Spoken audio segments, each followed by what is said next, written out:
On this week's 51%, we look back on some of our favorite conversations from 2025. Dr. Heather Hirsch explains the FDA's decision to remove black box warning labels from hormonal therapies used to treat menopause, and former CIA officer Christina Hillsberg makes the case for why women make better spies. Women are able to leverage the fact that we are underestimated and we can be unnoticed. I'm Jessie King. It's all up next on 51%. I was standing around like one of those girls I had seen in a movie. The whole world was a movie back then. I had my sunglasses on, I wanted to be seen without seeing shy Lolita. I wasn't really in it, I didn't really get it. You're listening to 51%, a WAMC production dedicated to women's issues and experiences. Thanks for joining us. I'm Jessie King. 2025 is almost behind us. Today we're looking back on some of our favorite conversations over the course of the year. We've covered the 25th anniversary of the FDA's approval of mifepristone, the history of the Girl Scouts, and the concept of invisible cognitive labor. Last month, we spoke with Dr. Heather Hirsch about perimenopause and the FDA's decision to remove black box warning labels from the hormonal therapies used to treat menopause symptoms. The FDA has had such warnings on hormonal therapies since the early 2000s, after a study called the Women's Health Initiative found they could contribute to an increased risk of breast cancer, heart attacks, and strokes. For years, though, doctors have been poking holes in this study and arguing that hormonal therapy improves the health and quality of life of menopausal women. Dr. Hirsch is one of them. Earlier this year, she spoke on a panel urging the FDA to ditch its warnings. While she acknowledged hormone therapy isn't for everyone, she says she wants patients to make their decisions based on fact, not fear. So in July of this year, I was invited to be on an expert panel. And the point of the expert panel was to help the FDA commissioner, Dr. Marty Makary, really gather more information to go back to the FDA. And we brought up two big points here. And the first is that when it came to menopausal hormone therapy, the reason that these black box warnings were outdated was those warnings didn't apply to women who started within 10 years of menopause. So the timing at which you started hormone therapy really mattered. Now, we hope that the majority of women start hormone therapy within 10 years, because that's actually typically when they have the most symptoms. And that number two, the formulation of hormones that you used also really mattered. And this, for example, depends on what type of progesterone or estrogen you use. These are blanket words, but there's synthetic progestins, and then there's progesterone, or what we call a more natural or bioidentical form of progesterone. And those two things, the time at which a woman would start hormone therapy and the formulation of hormone therapy that she would use, actually, if you did those things and you used more modern approaches, started within 10 years and used different formulations, not only were those risks not adequate, but really women mostly get benefits. So we really wanted to argue that these black box warnings were too broadly spread on menopausal hormone therapy. So that was really, really important. The second was for systemic hormone therapy. When we look at vaginal estrogen, which is actually placed locally and does not travel through the whole body, these box label warnings also did not scientifically make any sense, because they don't increase the risk of breast cancer, heart attacks, strokes, or probable dementia, because they don't travel systemically. So we wanted to argue for the removal on both.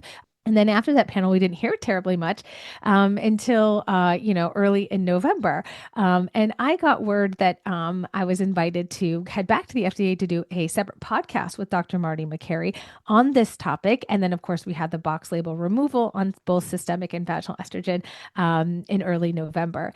But why this is so important is because there are so many myths and misconceptions about menopausal hormone therapy. And the box label warning that was placed on these medications is the highest safety warning that the government could put on a medication. And it simply really didn't apply for those reasons already stated. And it was also a huge barrier for some women to start or even be prescribed hormone therapy on the prescriber's side. So the removal of the box label warning was a really big signal. And actually, just to clarify, what the government actually decided to do was say, we no longer require this box label warning on menopausal hormone therapy. And we're going to bring this back to the pharmacies to each decide where they want to put risks of their medications in their inserts. And so I think, too, this was much more of a responsible way to do it. You've covered this a little bit, but I want to talk a little bit more about how we got here. So I guess, why were these black box warnings put on hormone therapy in the first place? So in the 90s and even in the late 80s, most women were given menopausal hormone therapy, typically an estrogen, and then plus a progesterone if you had your uterus. And around the time of menopause, and found that they were living longer, had less heart disease, and better bone health. So the thought was, well, it's obvious that estrogen is helpful. And then they decided to do the gold standard of trials, which is a randomized blinded study. That means that women were randomized and even either given hormone therapy or placebo. Now, when they did that, what's really important to know is that they got women who are on average 12 or 13 years out of menopause. But at the time, they didn't know that the timing was really crucial. Turns out that women in their early 50s are very busy and they didn't have time to get all their blood drawn and do all their testing. And so they actually got an older cohort of women. In fact, the women were aged 50 to 79. So that was one big thing. And they used one formulation in the Women's Health Initiative, Prem-Ren or conjugated equine estrogen only if you didn't have a uterus, and then Prem-Pro or conjugated equine estrogen with a synthetic progestin, medroxyprogesterone acetate. And those formulations are also important. So those would be the two things I keep coming back to. So after the study went for 5 years, they found there was a slight increased risk of breast cancer in the women in the Prem-Pro arm. But the media reported this as a relative risk of a 26% increased risk of breast cancer. If you were a laywoman reading that, you would think that means 1 in 4 women were getting breast cancer. But the absolute risk was 2 to 4 women out of 1,000 women over 5 years on that one combination of oral Prem-Pro at that dose. But the damage was done, and this box label warning was slapped on all of menopausal hormone therapy, saying that it increased the risk of breast cancer. Now, the box label warning also said it could increase the risk of cardiovascular disease, stroke, and dementia. And at the time when this media report came out, they also noted that there was some increased risks of cardiovascular disease and stroke, but they were mostly seeing this in the older women. But it wasn't until years later that they realized that the timing is very important. So those box labels were slapped on all of hormone therapy. Now, interestingly, the women in the estrogen only arm who were taking conjugated equine estrogen only and not the synthetic progestin, who didn't have a uterus, that's why they could take estrogen only, they were having actually reductions in breast cancer compared to the women in the placebo. So that is actually really, really interesting. And that's kind of where this warning came. And it was really slapped across all formulations of hormone therapy. Now, when scientists sat back and thought, the women in the conjugated equine estrogen only arm were doing really well, maybe it wasn't the estrogen that was the problem. Maybe it was the synthetic progestin. And when they do different studies using micronized natural progesterone or prometrium, a more naturally based progesterone, they don't see any increased risk of breast cancer above baseline. And women who start within 10 years, studies show actually can have reductions in cardiovascular disease, reductions in death from all causes, reductions in heart attacks, and improvement in bones, as well as reduction in diabetes. So those two things are really, really important. And that's kind of where all of this fear really stemmed from in the early 2000s. You say the timing you start hormone therapy is important within 10 years of menopause. I just want to make sure that I'm understanding properly. So do you mean like within 10 years after menopause or before? I guess technically, when you're in perimenopause. So great question. Let's clarify too, like these definitions, because, we use these and even I will, kind of interchangeably. Menopause technically is 1 day of a woman's life. It's when she's had 365 days or 1 year of no periods or bleeding. And that day she can say, this is menopause. And every day after that is postmenopause. So the idea of hormone therapy actually is after menopause, we want to start you on your hormone therapy, ideally within 10 years from your last period. Now, perimenopause is all the time leading up to that, where a woman might start to experience symptoms or change in periods. And so perimenopause is also a crazy time can also last a good, 5 to 7 or 10 years. Now, you can start menopausal hormone therapy in perimenopause, and I talk a lot about that in my new book, The Perimenopause Survival Guide. But when it comes to the best time to start hormone therapy to get the benefits, it's definitely anytime before that 10-year mark of your last period. Dr. Heather Hirsch is a board-certified internist and founder of the Menopause Clinic at Brigham and Women's Hospital in Boston, Massachusetts. She has a new book out called The Perimenopause Survival Guide. You can learn more about her work at heatherhirschmd.com, and you can hear our conversation in full at wamcpodcast.org.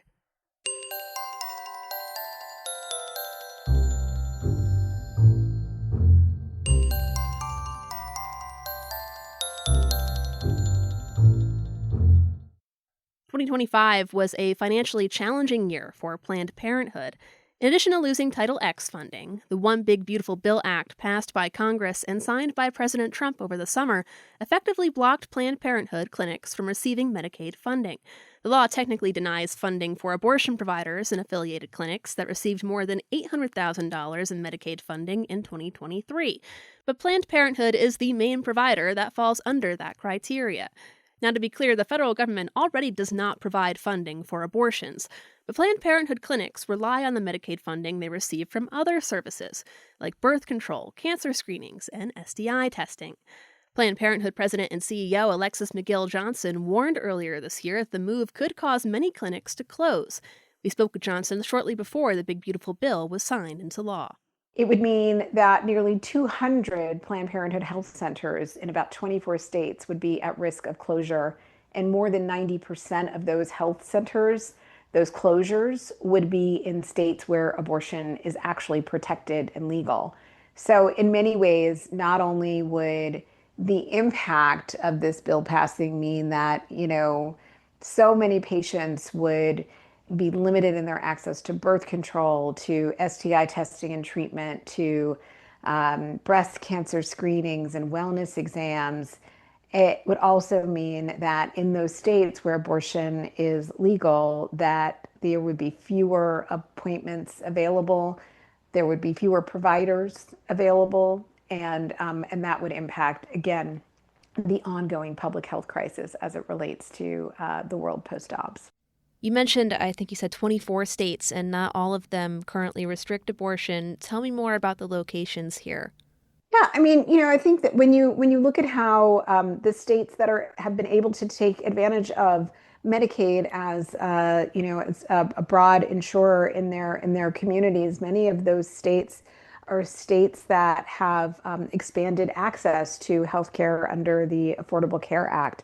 There are many of the states that really prioritize ensuring that their constituents have a broad, wide-ranging access to care across the board. And so that's going to be, states like California and New York and Illinois and Michigan. And while there is Medicaid access all across the country in many states, it does feel that in particular, the way this provision is designed is to really go after the Planned Parenthoods that are in states with abortion access.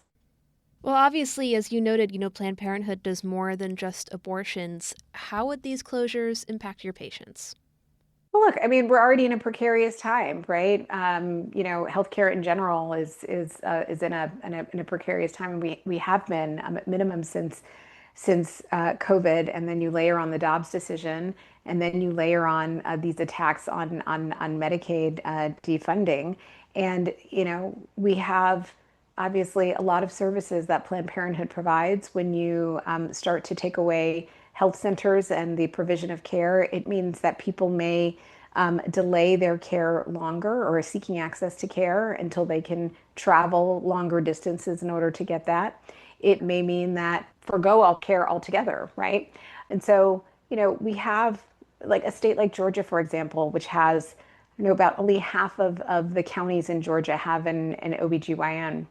And Planned Parenthood sits kind of at the intersection of being able to fill the gaps inside of a broken healthcare system and you start to chip away at access and their ability to use their insurance to pay for that care. And you will see, increases in things like the maternal mortality rate. You will see increases in STI rates. You will see increases in HIV rates because people are going to delay or be prevented from getting the care that they need. From your view, has, I guess, the country's abortion debate or the landscape around it changed in the months since President Trump returned to office? Yeah, I don't know that the debate has changed. I think that the consolidation of power has changed. Abortion is actually been quite a uniting factor among the majority of Americans, as we have seen in ballot initiative after ballot initiative.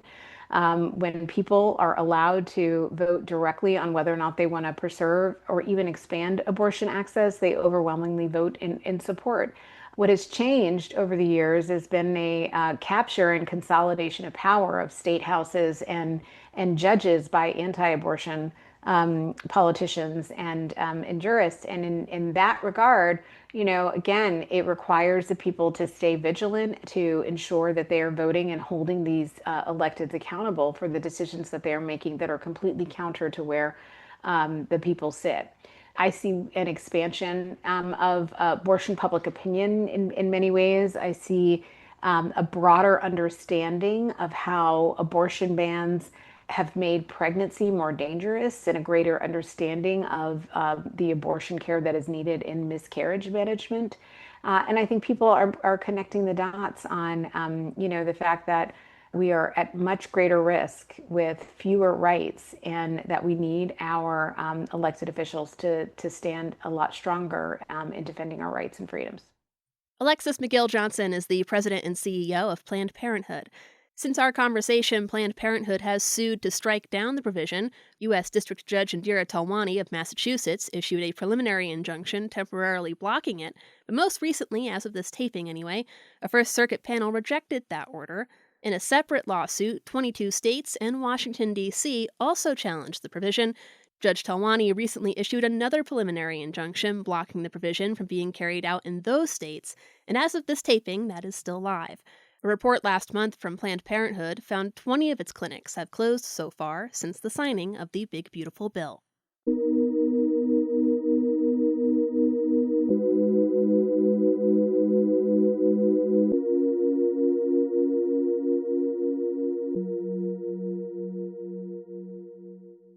We spoke to our last guest in July around the release of her book Agents of Change, The Women Who Transformed the CIA.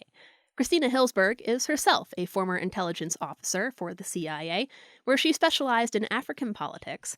The CIA says women now make up about half of the agency, but it took a long time to get there, and Hillsberg's own career made her want to recognize the women who came before her. Agents of Change tracks the history of women in the agency and challenges the sexy femme fatale stereotype you often see in pop culture. Hillsberg argues women actually make some of the best spies, precisely because they are often underestimated. It was fantastic to interview women across generations. There is something really special about talking with a woman in her 80s about her experience at the CIA in the 60s and 70s, and feeling that bond and those parallels, for better or worse, with my experience some decades later. So when I started in 1960, I introduced the reader to three primary women. There's Lucy, who was a Wellesley graduate graduated with the world seemingly at her feet, wanted an international career, thought she'd join the Peace Corps, very similar to my own story, and coincidentally fell into a CIA career just as I did.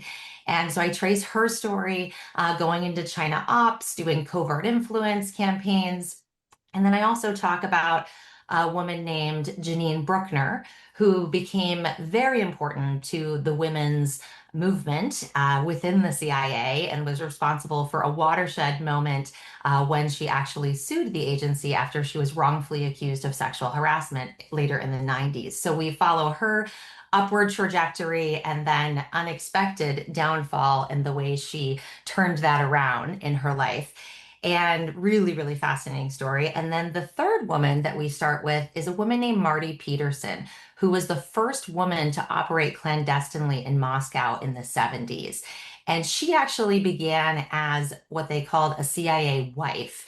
She was a contractor. Her husband was stationed in Laos, and she did things like file and type and wrap the pouch to send information back to headquarters. But Marty was actually highly overqualified for such things. And after her husband unfortunately was shot down in a helicopter and she became a widow, she then entered the CIA in her own right and became a case officer and went to Moscow. And I go into all of those thrilling details and why she was able to be so successful as a woman there, and how that actually was one of the reasons why, the primary reason why she was able to conduct dead drops, because it never dawned on the KGB that we would be using a woman for such things. And so she was able to go virtually unnoticed conducting these operations. When you say a dead drop, what is a dead drop? So a dead drop is when you or your asset are leaving information for the other person. You drop it's usually, disguised as something someone wouldn't want to pick up, as garbage, trash, a log, and then the asset will then come later and pick up the package when you're not there. And that's also a way that an asset can deliver intelligence that they've collected for their CIA handler. Ah, okay. And you say in your book that women, because of their experiences and because, like you said, like so many people weren't expecting a woman to be doing these things, that this makes them actually like very well equipped to be spies. That's so true. I think women are able to leverage the fact that we are underestimated and we can be unnoticed. The CIA operates in environments all over the world with different cultural views. And so if it is a particular culture that doesn't value women, women can be in the background and, stealing secrets right under the noses of foreign governments, which is exactly what we want to do, right? We don't want to cause a big car chase scene like James Bond. We want to be doing things without them realizing it. And so women are able to use that to their advantage. Additionally, there were things that came up multiple times during my interviews. And I interviewed dozens of women, in addition to the three I mentioned, we go into the next generation of women and you meet some more. But the theme that kept coming up is that women felt that we bring qualities and traits to the table that make us advantageous spies. Now, you could argue that some of them sound like generalizations, but when they come up so many times anecdotally, it's hard to ignore. So for instance, women often said, we're better listeners for our assets, we're nurturing, we are more detail oriented, we notice things that our male colleagues wouldn't notice, like a surveillance socks or shoes. Oftentimes, assets can feel more comfortable with a woman handler because they don't feel the pressure to impress their male handler and, outdo them. And so they can feel more comfortable sharing. At the same time, women work things to their advantage, like, oh, silly me, I'm just a silly woman who doesn't know anything. And then they end up getting all this information, right? So we play on those stereotypes. At the same time, it also brings its challenges, right? Women have to be very clear about boundaries, that this is a professional relationship. And so women told me all the different ways that they would ensure that was clear. And it was everything from I dressed as unattractive as possible to I made sure the bed was never in line of sight if we were in a hotel meeting, which is very common. So that's something women have to think about as well. As you're interviewing these women across different generations, are there ways in which you've seen the environment for women in the CIA change, or has it really not changed a whole lot since then? There were some days after my interviews where I felt the progress very strongly. There were other days when I felt like, wow, the more things change, the more they stay the same. So I would say the answer to that is it's very nuanced, but there has been progress. And this book really is meant to be a celebration of that progress. So we are at a point now where women make up around 50% of the organization, which is fantastic. We had our first female CIA director in 2018, Gina Haspel. And then we also had our first woman director of operations, which is arguably an even bigger deal when it comes to clandestine operations, because that person, Elizabeth Kimber, is in charge of all clandestine operations worldwide. So very huge milestone, but we do still see a drop off of women at those higher levels. And so that is an ongoing process of improvement. A really crucial theme to this book is this idea of holding our institutions accountable. And with the ushering of this new decade, we were also seeing a reckoning of sorts. And that is this younger generation that isn't afraid to speak up and feels energized, and they're not going to turn a blind eye to things that for so long women at the CIA felt would be career suicide if they spoke up. So that actually really came to a head, and we have seen some concrete progress on that. Congress passed the Intelligence Authorization Act, which calls for a mechanism, a reporting mechanism for CIA to actually report sexual harassment and assault to Congress. There's congressional oversight, and I think that that's very important, because when you look at an environment that is male dominated, but then you also add the layer of secrecy, and that makes it very complex, because for years, women were discouraged from going to law enforcement because they had to deal with this idea of being undercover. And if you go to law enforcement, you're going to jeopardize your cover and your career here.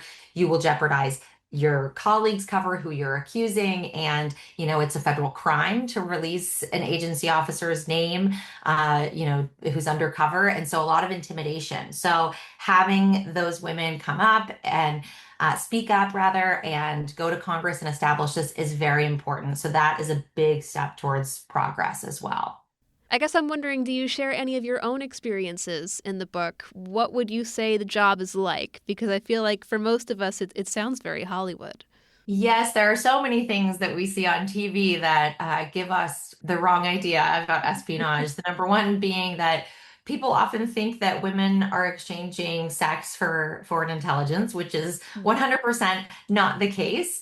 And so one of the reasons why I wanted to structure the book in the way that I did was to use those cultural touchstones that we know so well. And so I actually go through the decades, and each one I start with our conceptions of the female spy, what was going on with the Bond girl at that time, before I get into what was going on at the CIA, because I really wanted to write a book that appealed to readers beyond history buffs and spy aficionados, people who wanted to read about interesting women doing extraordinary things that is nothing like what they've seen in the movies, is so much more impressive. But at the end of the day, these are women who we can relate to, because so much of their stories resonate with all of us, whether we have experience in espionage or not. And you get a little taste of my experience as I am your narrator throughout the book. But by and large, my goal was to amplify the voices of these incredible women who blazed the trail for me and so many others. And what I hope this book shows more than anything is that women are vital to national security. Christina Hillsberg is a former intelligence officer for the CIA and the author of Agents of Change, The Women Who Transformed the CIA. You can learn more about her work at ChristinaHillsberg.com. We've been looking back on some of our favorite interviews from 2025. You can hear our conversation in full at WAMCpodcast.org.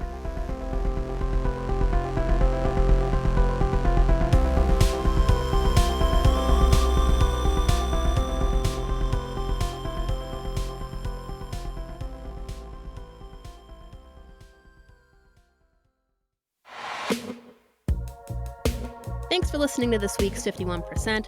51% is a national production of WAMC Northeast Public Radio in Albany, New York. It's produced and hosted by me, Jesse King. Our associate producer is Madeleine Reynolds, and our theme is Lolita by the Albany-based artist Girl Blue. Just a reminder that you can listen to 51% anytime at WAMCpodcast.org or wherever you get your podcasts. You can stay in the loop on all of WAMC shows by signing up for our weekly newsletter, Airwaves, at WAMC.org. We hope you'll join us next week. Have a wonderful holiday and a happy new year. I'm Jessie King, 51%. I was every single girl, I was nobody else, I was so sure of myself. I was 15 and a half, he was a hollow laugh. And I lost my cool somewhere along the way. At night and down the hallway, I had to learn how to look away. lost my cool. No electricity, hot rain on the concrete, sweet melting little girl dreams. They said, oh, I want a big life, not a house that could have been like. Where are you taking me? Where are you taking me? Said